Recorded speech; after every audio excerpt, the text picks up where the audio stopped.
segunda mitad de este video, que seguimos con la vía auditiva. Vamos a hablar del concepto de tonotopia. ¿Qué diablos se refiere a esto? Se refiere a que dentro de este tubo desenrollado que es la cóclea, hay distintas zonas de la cóclea donde las células ciliadas de cada segmento van a responder de forma específica a tonos, a sonidos de distinta frecuencia. Así, las células ciliadas y los órganos de corte que están más cerca de la base, de la entrada de la cóclea, donde entra el estribo, van a responder mejor a sonidos de alta frecuencia, mientras que las zonas que están más cerca del ápice o del helicotrema, de la punta de la cóclea desenrollada, van a funcionar mejor y responder mejor a sonidos de baja frecuencia. Esto se ve más o menos así, donde no sé si el video va a permitir captar el audio del sonido, pero aquí estamos de nuevo en este gran resumen del sonido entrando, haciendo vibrar la membrana timpánica, los huesecitos, el caracol que vamos a desenrollar, desenrollémoslo, vamos a sacar la escala vestibular y la escala timpani para dejar solamente la escala media que representa el lugar donde están los ahí lo están viendo ustedes por su cuenta. Ahí está, se supone que son los órganos de Corti. Y un sonido complejo, en el fondo, se descompone en sus componentes frecuenciales, las notas que se están tocando, y estimulan distintas partes de la cóclea. El por qué ocurre esto tiene que ver con la idea de que las características de qué tan grueso, ancho y rígido son distintas partes de la membrana tectorial y de la membrana basilar hace de que vibren más o menos distintas partes de la cóclea, y eso les permite tener una selectividad en cuanto a qué frecuencias específicas son las que los hacen responder. Espero que se haya entendido eso, que en este otro gráfico es un poco lo mismo, de que dependiendo porque la cóclea es más angosta cerca de su base y más ancha, curiosamente, a pesar de que uno podría imaginarlo al revés, más ancha cerca de la punta. Y esa diferencia en la anatomía, microanatomía de la membrana basilar y del órgano de Corti y de la cóclea hace que respondan preferentemente a distintas frecuencias. Así tenemos que a lo largo de todo el caracol tenemos repartido todas las frecuencias que podemos escuchar los seres humanos. Esta distribución, que se llama distribución tonotópica o defragmentación del sonido en sus componentes frecuenciales, se mantiene como tonotopía, orden tonotópico a través de todo el sistema, desde la cóclea hacia arriba, a través de la vía auditiva central, el tronco y en la corteza auditiva primaria e incluso en las cortezas auditivas secundarias, se mantiene este orden, donde sonidos de distintas frecuencias van estimulando de forma ordenada distintas regiones a través de las distintas estructuras del sistema nervioso central. Y ya que estamos hablando de eso, tenemos que comentar algo sobre la vía auditiva central, que este diagrama es muy bueno, es muy anatómico, que muestra las estaciones de relevo que van ocurriendo. Y aquí hay un par de conceptos muy importantes. Y es que apenas la vía auditiva entra a la primera estación de relevo dentro del sistema nervioso central, que es el núcleo coclear, inmediatamente van proyecciones a contralateral, pero también a ipsilateral.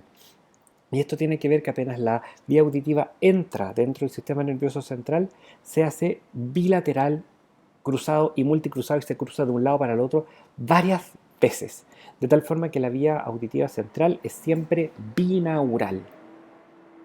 Este es un pequeño resumen que pueden en sus libros encontrar con más detalle, pero encontrar en el fondo que la primera estación del relevo es el núcleo coclear en el tronco bajo.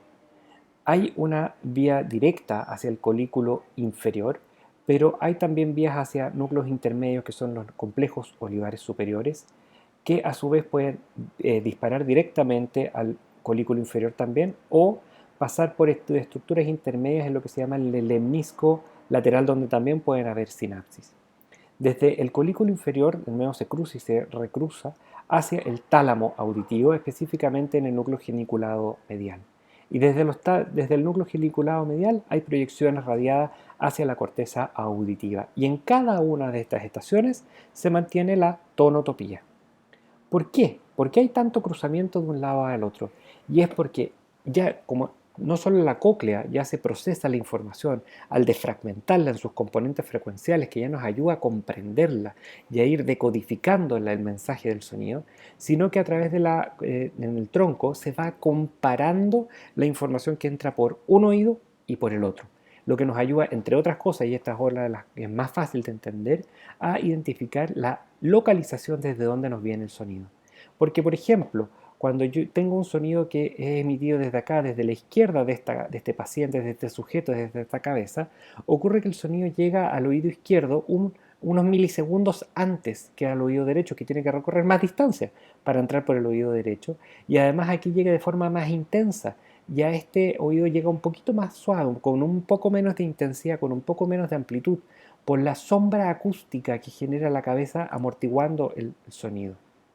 Así que el sonido llega un poco después y un poco menos intenso al oído más lejano de la fuente de sonido. Y mientras la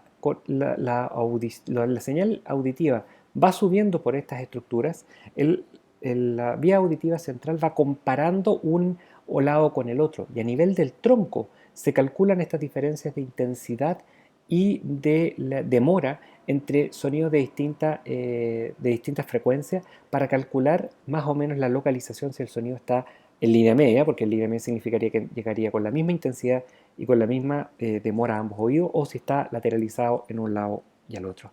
Y esa información llega procesada antes de llegar a la corteza auditiva primaria arriba. Y de nuevo siempre se mantiene la tonotopía, y después cuando ya llegamos a la corteza auditiva primaria, que se codifica como A1, ya se manda a todas partes. Y en todas partes se procesa hacia todas las otras partes, porque la audición tiene interacciones con muchísimas otras cortezas asociativas, evocativas. Se va también a corteza del lenguaje para ir decodificando estos sonidos, para irles dando sentido, interpretación y conciencia de ello. No solamente la vía auditiva es desde abajo hacia arriba, bottom up o río arriba, sino que hay información muy potente bajando desde la corteza auditiva de vuelta hacia la vía auditiva central y hacia la cóclea misma, que modifica la capacidad o la forma en que la cóclea está respondiendo a la captación de sonido, lo que nos lleva al concepto de oído activo y al rol de las células ciliadas externas. Yo les hablé de la tonotopía y que es cómo es clave, pero la tonotopía funciona solamente con precisión adecuada en un oído vivo. En un cadáver, que todavía esté funcionando más o menos, la respuesta tonotópica se hace mucho menos precisa. ¿Por qué es esto? Vamos a verlo con detalle. Estas son dos señales. Cuando hay Y el hecho de que el oído esté vivo o muerto depende de si que las células ciliadas externas están funcionando activamente o no. Esta es un gráfico de la respuesta frecuencial específica si es que hay células ciliadas externas presentes, que es la línea continua, y células ciliadas externas ausentes. Y este gráfico es en la respuesta si yo emito un tono puro de 2 kHz, supongamos, no sé, un do sostenido, eso es falso, pero un sonido de 2 kHz, que es un pitido bastante agudo. En un paciente que tiene células ciliadas externas presentes, la cóclea en su punto de 2 kHz va a responder de forma muy diferencial a las zonas aledañas. Pero si tenemos ausencia de células ciliadas externas, responde mucho menos. Ahí con células ciliadas externas presentes tenemos la respuesta muy específica: sí, estamos escuchando un sonido de 2 kHz. Pero si el oído está muerto o si no tenemos células ciliadas externas, la verdad es que no me queda tan claro si esos sonidos de 2 kHz, de más o menos 3, de 1.5, la respuesta es más o menos pareja e igual. Y esto tiene que ver con el afinamiento fino y el rol de las células ciliadas externas. Porque las células ciliadas externas tienen esta capacidad. Y es que frente a un estímulo de sonido, antes de que la información pase a las instancias superiores, la célula ciliada externa vibra y se mueve y tiene electromotilidad propia. Y esa movilidad genera un efecto muy interesante, que es el siguiente. Aquí no quiero que se me vaya el reloj para ver que estoy en el tiempo. Aquí están las células ciliadas externas, que, como les digo, hacen vibrar a la estructura, y a diferencia de las células ciliadas internas, que están como protegidas en una cavidad de la membrana tectorial, del techo del órgano de Corti, que cuando vibra y oscila estimula estas células ciliadas, las células ciliadas externas están adheridas fuertemente a la membrana tectorial. Y cuando las células ciliadas externas se mueven y, por así decirlo, tensan o relajan la membrana tectorial. Y esto sigue la lógica del columpio. Si estamos en un lugar de la cóclea que está destinada a vibrar a 2 kHz, entonces las células ciliadas externas van a vibrar acompañando ese movimiento justo a 2 kHz, lo que es equivalente a que si yo estoy empujando a una niña en un columpio, justo le voy a achuntar al ritmo propio del columpio, y siempre que me toque empujarla, voy a empujar a la niña más fuerte y más fuerte y más fuerte en cada impulso, lo que va a hacer que ese estímulo se excite más en ese punto. Pero 2 o 3 células ciliadas más allá, donde estoy encargado de procesar información de, pongámosle, 2200 Hz, 2.2 kHz, vamos a estar ligeramente descalibrados y descoordinados, porque empujar a 2 kHz no va a calzar justo con la frecuencia de 2.2 kHz, y voy a empujar a la niña a destiempo, cuando, en vez de justo cuando tiene que avanzar, cuando viene llegando, y entonces la voy a frenar un poquitito, porque voy a estar desincronizado con la vibración de esa zona específica.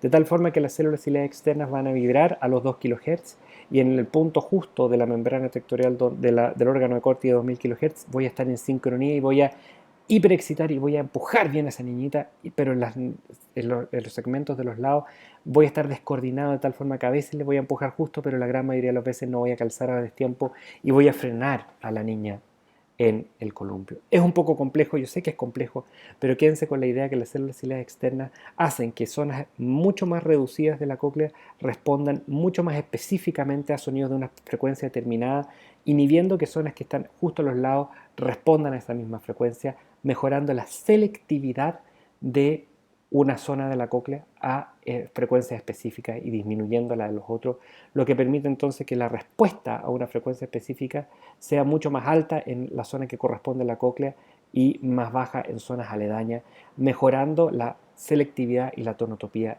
específica. Espero que se haya entendido más o menos bien. Y eso es el resumen en 2 cápsulas, y esta cápsula me quedó más corta, de 12, casi 13 minutos, así que está bien, de la fisiología de la audición. Voy a generar una pequeña cápsula adicional que es contenido complementario para los más motivados, que tiene que ver con cómo se mide la audición, los implantes cocleares, que puede ser útil para el más curioso. Saludos.